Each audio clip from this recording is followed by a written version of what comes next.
IVM.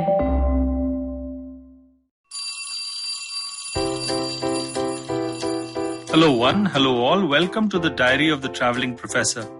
And I'm Siddharth Deshmukh, your friendly neighborhood traveling professor, speaking on Dasara Day, which is Sunday, and I'm thinking that you'll be listening to this podcast on a Tuesday. Well, happy Dasara, everybody. May the good in you fight the evil in you, and let everything be hunky-dory right from Dasara onwards to the end of this year, and may the next year actually be a little kinder to all of us. Here's that hope with a prayer sent to all of you who listen to this podcast quite regularly. On this podcast, I wanted to talk to you about the kind of sales that we've been witnessing.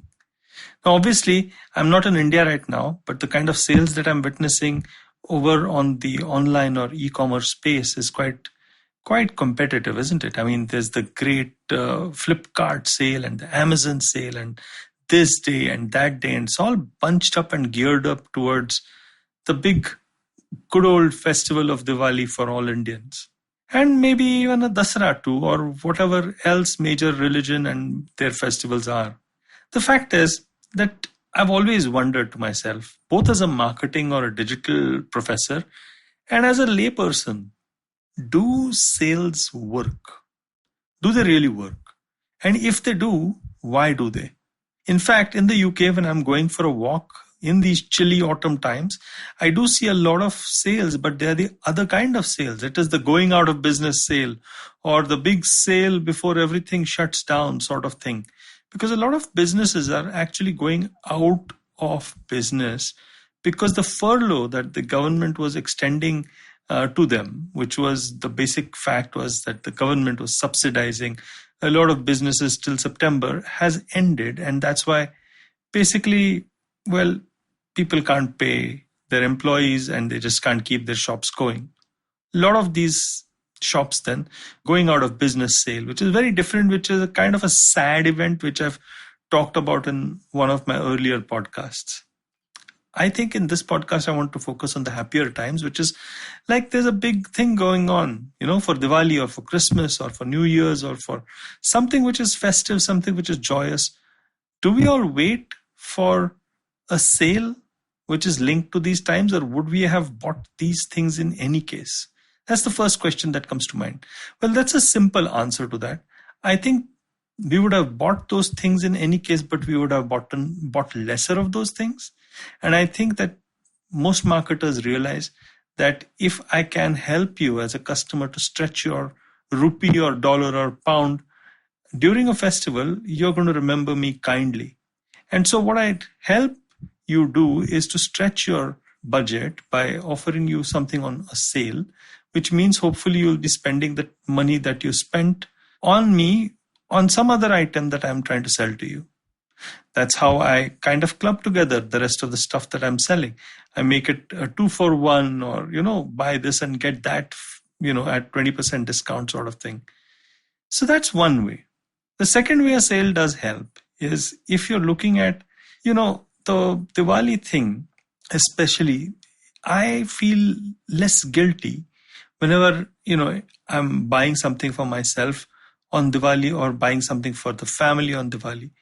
But I do feel the fact that if I've got myself a deal, I just feel a little better about myself. So my identity goes up based upon the fact that I've been able to negotiate a great deal or I've been able to stretch, my wallet and the rest of it.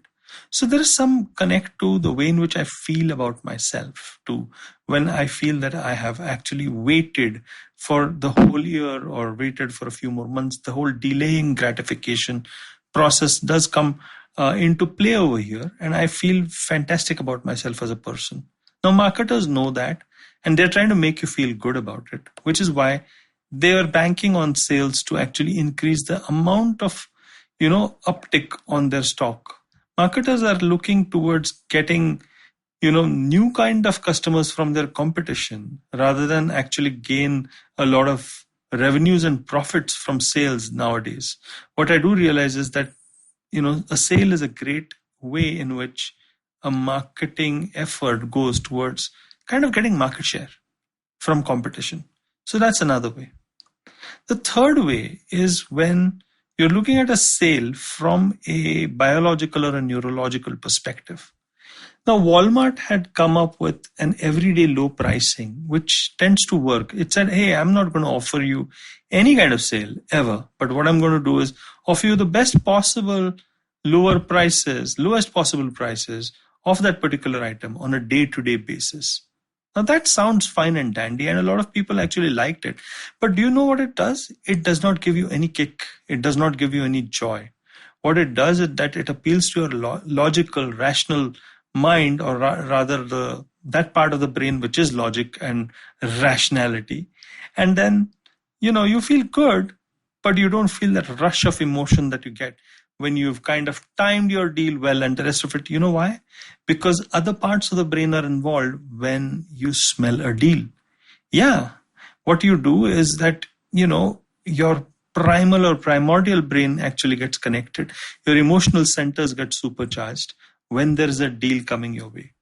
And so that's why we tend to act irrationally and tend to buy all the more things when there's a sale going on. Marketers are dependent on the fact that you will be irrational. It is a little bit like going into a gambling den in Las Vegas and, putting in a lot of money on the table and putting in even more money, even if you're losing money and the rest of it. I don't know where I'm going with this, but essentially it all boils down to the fact that marketers expect you to behave irrationally just because there's a sale going. And haven't you seen that behavior in yourself and others when there's a time-ticking bomb happening on Flipkart or Amazon, and there's some pressure and you're trying to bid for something and you're trying to get the best possible phone at a particular price? You know what's happening? The marketer is doing neuromarketing on you at that point in time in the guise of a sale. So there are many reasons why a marketer goes for a sale. Sales do really work, right? They do work on special occasions because, that's when the customer is also expecting the marketer to put up a sale. And customers are getting sophisticated about why marketers do things, but marketers are also getting sophisticated on how customers are behaving and reacting. And the sale parade goes on. The sale parade continues right through this festive season. And, I'm going to watch a lot of these sales around my part of town, which is in London, when it happens to be Christmas. But till that time, guys, happy Dasara, and let's see what the Diwali sales bring on. I hope you like this podcast entry of mine, or this diary entry of mine. Many more to come from the Traveling Professor. You can follow me on Instagram or on LinkedIn. And if you like podcasts like these, just go to the app or just go to ivmpodcast.com. Until next time, guys, see you soon.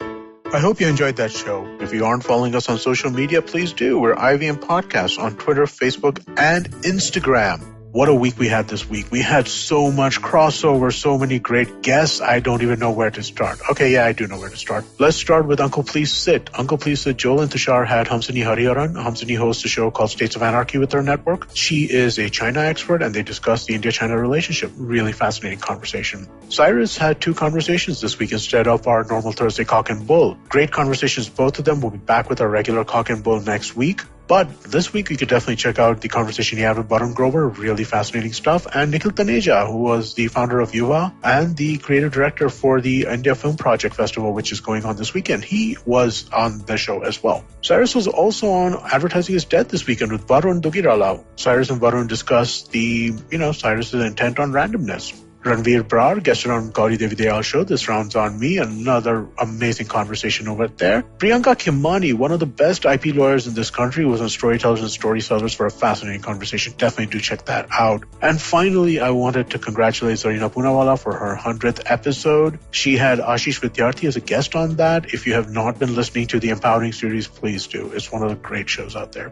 And with that, I hope to see you again next week. पेश खिदमत है आपकी शान में हमारे अंजुमन से. Hi, I am Sadaf. And I'm Arshit. खाने का इतिहास, economics, policy, psychology, सब है मेन्यू पे. Only on the Nankali podcast every Wednesday. सिर्फ IVM podcast app या वेबसाइट पर या फिर जहां से भी आप अपने पॉडकास्ट सुनते हो.